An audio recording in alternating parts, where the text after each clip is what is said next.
Bonjour et bienvenue sur ma première vidéo de la série que j'ai intitulée Mes trucs et astuces que je souhaitais partager avec mes collègues développeurs. Par avance, je tiens à m'excuser de la qualité du micro. J'enregistre avec le micro de mon Mac. Je n'ai pas de matériel chez moi. Aujourd'hui, on va s'attaquer à une dépendance souvent mal comprise, qui est la dépendance à la date, et notamment à travers les tests, comment on teste ça et comment on s'en sort. Et je vous dis à tout de suite sur le code.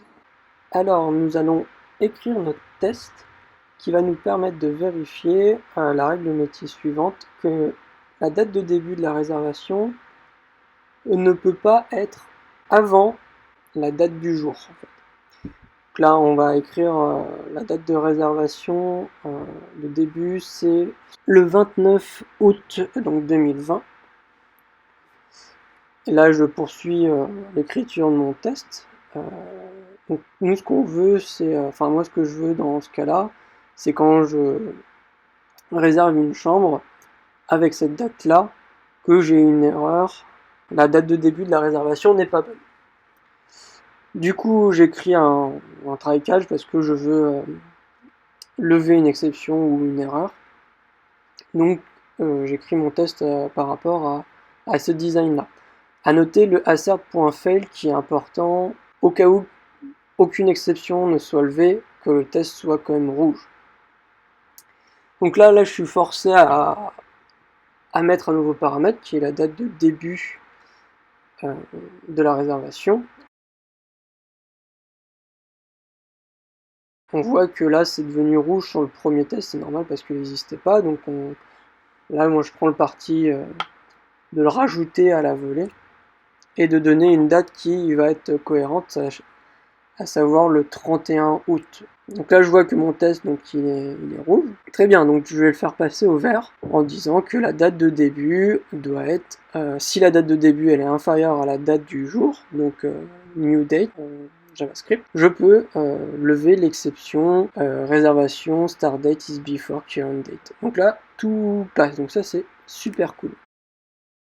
Là, je vais simuler l'avancement de la date en changeant la date de mon système. Donc, je vais la passer au 31 août 2020. Et je relance les tests. Et je vois qu'en relançant les tests, j'ai un test rouge. Pourquoi? Parce que le 31 août n'est pas strictement inférieur au 31 août. Maintenant, on va voir comment on peut contrôler la date dans nos tests. On va matérialiser explicitement cette dépendance actuellement implicite à la date. Cette dépendance, on va l'appeler par exemple data provider. Et dans un premier temps, je vous montrerai une autre façon de faire plus tard dans la vidéo. On va dire que c'est quelque chose en mémoire qui va nous donner la date. Ça, on est en TypeScript, donc ça va respecter un contrat, donc en TypeScript par exemple une interface, et ce contrat-là, à minimum, il va nous fournir quelque chose qui va s'appeler no et nous retourner une date. Du coup, on va implémenter notre in-memory date provider avec le no et lui mettre en dur la date du jour, car c'est actuellement cette date-là que nous avons dans nos tests et qui permet de les faire passer. Nous allons créer le constructeur où on va donc injecter cette dépendance afin que notre classe bookroom ait connaissance. Puis remplacer la dépendance implicite à newDate par notre dateProvider.no. Comme ça, on pourra avoir la maîtrise. Là, on remarque que l'autre test donc, a une erreur de compilation. On va simplement injecter notre dateProvider, puis relancer les tests et vérifier qu'ils sont toujours verts, ce qui est le cas. On va aller maintenant un peu plus loin afin de pouvoir variabiliser cette date qui est en dur. On va la passer en paramètre de notre constructeur du in-memory date provider afin de retourner la date qu'on aura mis dans notre constructeur. Et on relance les tests, on vérifie qu'ils sont toujours verts. Très bien, notre refactoring marche. Maintenant qu'on a la main sur la date pour les tests, on va s'amuser avec, d'en mettre différentes en fonction du cas qu'on teste. Donc là, pour le premier, je vais la laisser au 30, et pour le deuxième, je vais la changer, parce que je vais changer la date de début de réservation, je vais la mettre au 1, septembre. Donc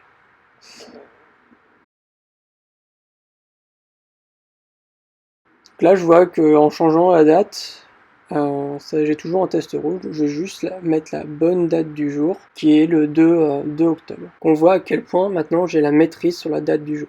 Là je vais vous présenter une autre façon d'écrire ce que l'on vient d'écrire, avec cette fois-ci une librairie comme Sinon qui nous permet de faire des doublures de tests, des tests double avec le framework. Donc en l'occurrence par exemple signon.stub, et on lui donne la valeur de retour en dur. Voilà, là je fais la même chose pour le second test et on va voir que les tests passent toujours.